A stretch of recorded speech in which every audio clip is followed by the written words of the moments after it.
viewers, welcome to our studios this morning. Inside our studio, we have Patrick Korir, the managing editor, soccer.com, and Seth Onserio, who is a sports commentator. Gentlemen, you saw you saw Eliud Kipchoge, beat all that field to win the Berlin Marathon. What did you make of his performance, Seth? First, I'm happy the way actually he did, because it was embarrassing the way we did in Beijing, where we expected to win at least silver. That is the worst, but ended up winning nothing. So the way Eliud Kipchoge ran from the start to the end, I think it was good. A good reaction for us. Good reaction, he says. Yeah, just to correct you a bit, it's soccer.co.ke. Okay. I think that was very commendable, because 6 races, he was second in the same race in 2013, and then he's gone on to win 5 straight races. I think that was very commendable, notwithstanding the issue about his shoes. There was actually malfunctioning of the shoes manufactured by Nike. Do you think that really affected his performance? I think if it could have affected, then he could have taken them off, because after the interview, or after the race, he just said that he realized that there was a problem, that is after a kilometer. So I think he could have just removed them. I think he just realized everything will be okay with him. It's stomach, my friend. It's Well, stomach. That's why he ended up finishing with it. Well, I don't think he had anything to do, because there's nothing he could do about it, so to speak, because he mentioned that from the first kilometer, he sensed there was something wrong with his shoes, but then he pushed on. But I think by the time everyone else began to see, it was at the 16-kilometer mark. But then he just said, let me push on with it, because if you stop to remove them, you waste very vital seconds, especially when you're going for the world record. I mean, he was going for the record. So I think given that scenario, he did very well to post 2.04. But he realized early enough, 1 kilometer, even if you will waste some seconds, actually it's not rally, Seth. I'm saying he realized very early. That is within the first kilometer. And actually, he could have recovered the seconds. So I think he just felt comfortable. But considering you've got 42,000 people running, I don't suppose that you can stop to remove them and change them. You lose like 10, 20, probably even a minute trying to change over to other shoes. In 1997, during the New York City Marathon, another Kenyan, John Kagwe, had also the same problems with his Nike shoes, and then Nike came out to say because it cost him maybe the course record in New York, and he ought to have won maybe $10,000 to break the course record. Do you think Nike should be humble enough and say Kipchoge did not break the record because of our shoes, and then compensate him? I think they should, because really it's embarrassing that happened in such a major race.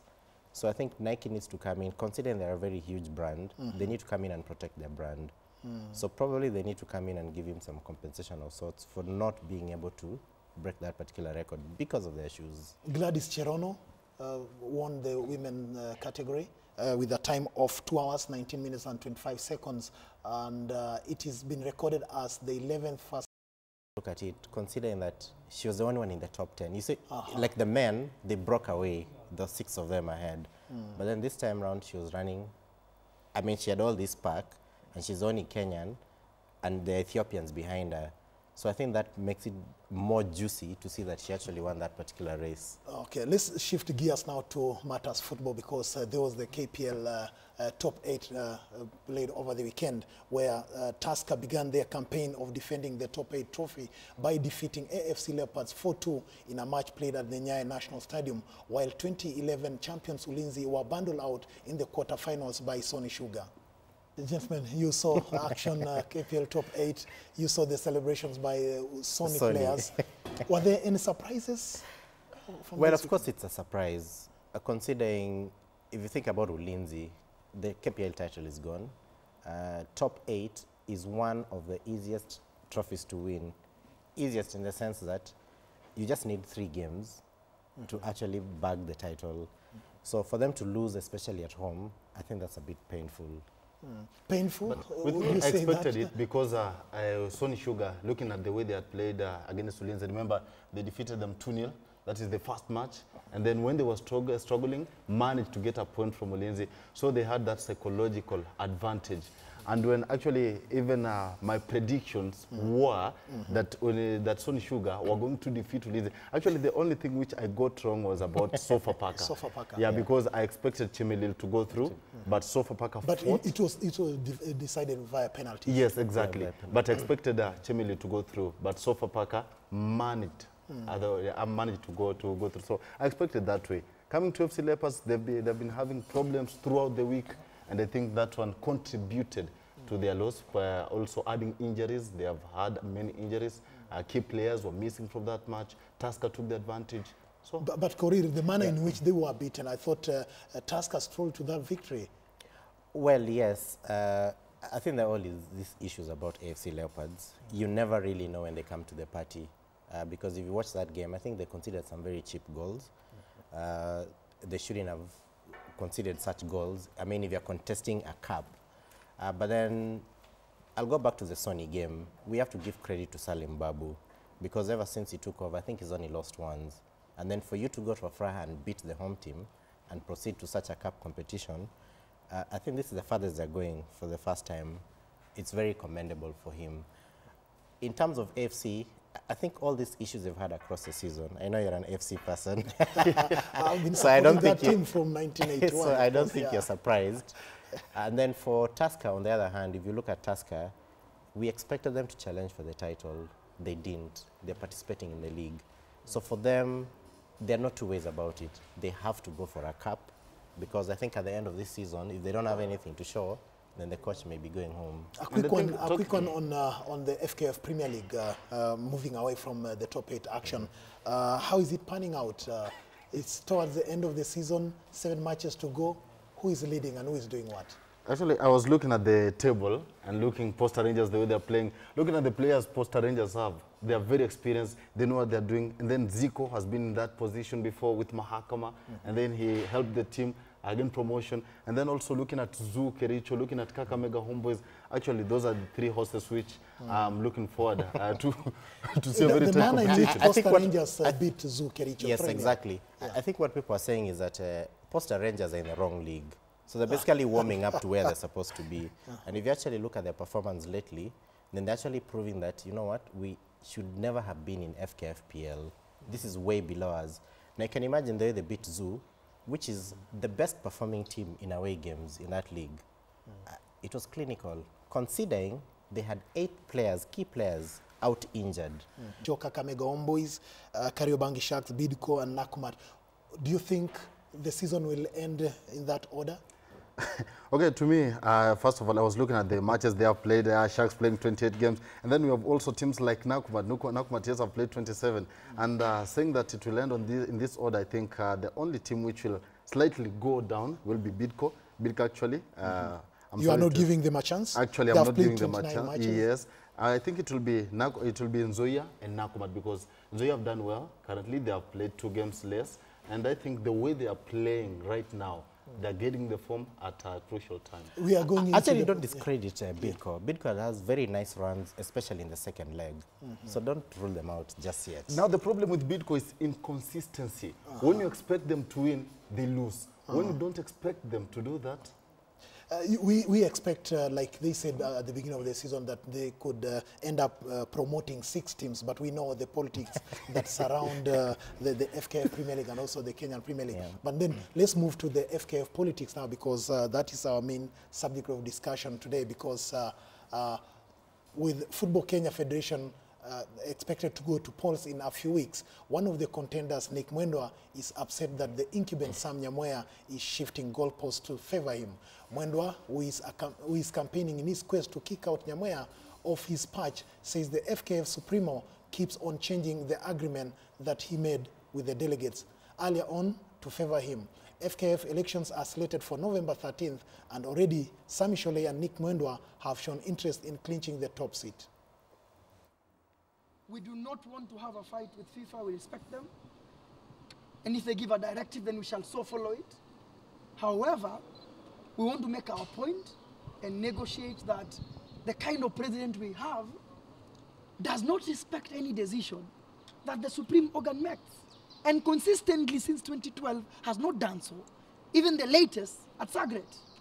And we want such a fraud of a leader to be removed. Because it's fraudulent to mislead Kenyans and to mislead FIFA just in view of gatherings, thinking that you gather some numbers to win your election. We are therefore asking for this. One is that the federation cannot oversee this election anymore. We were trying to negotiate to have a position so we don't have any issues. But out of this, the federation cannot oversee this election anymore. It will not be credible. And therefore, we are asking for the electoral board to be in place as soon as possible and to take over all matters election. You can see Nick Mwendwa animated really there. Does he have a point? What is happening, Korir? No, he has a point. He has a very big point. I'll tell you what, Toskin. FKF are never to be trusted. Let me put it that way.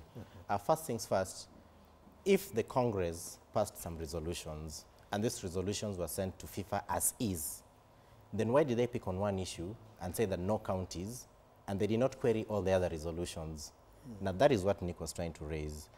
Now, if you go back to 2013, the issue of counties was actually passed in 2013. Yes. But guess what, Toskin?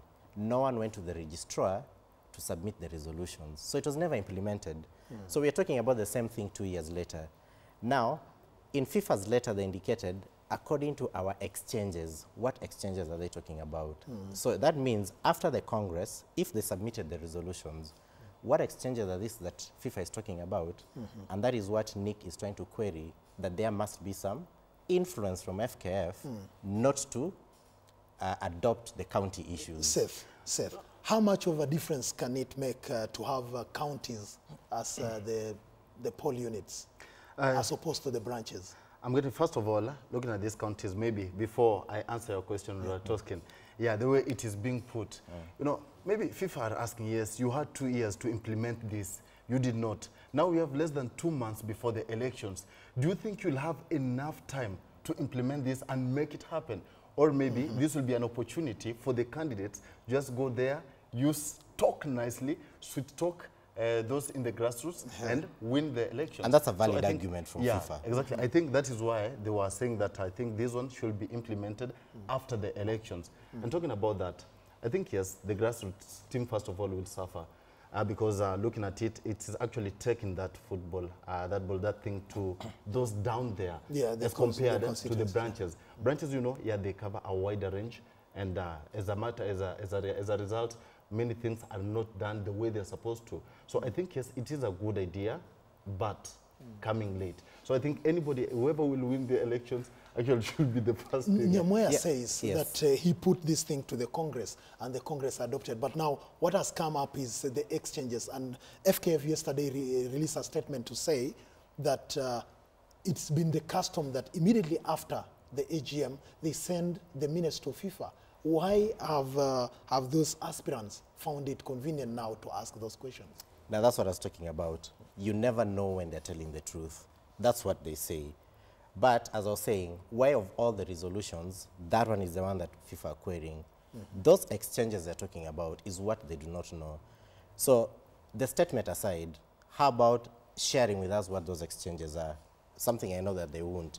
Now, coming to the counties, if you look at the dynamics of the county, it's not really about the vote. Because you know what, Toskin? You've got 20 branches with 2 votes each. That means 40 votes. Now, if you take away that and you implement the counties, it means you have 7 votes more. Because now you have a vote per county. So it comes to 47. But then it's about grassroots, the dynamics of the counties. It's about taking football to the grassroots level, whereby you actually tap into the county government. So you're trying to bring the county governments, because now the administration moves to the counties. So, you know what happens right now, Toskin? You find that a branch probably has 3 counties within that branch.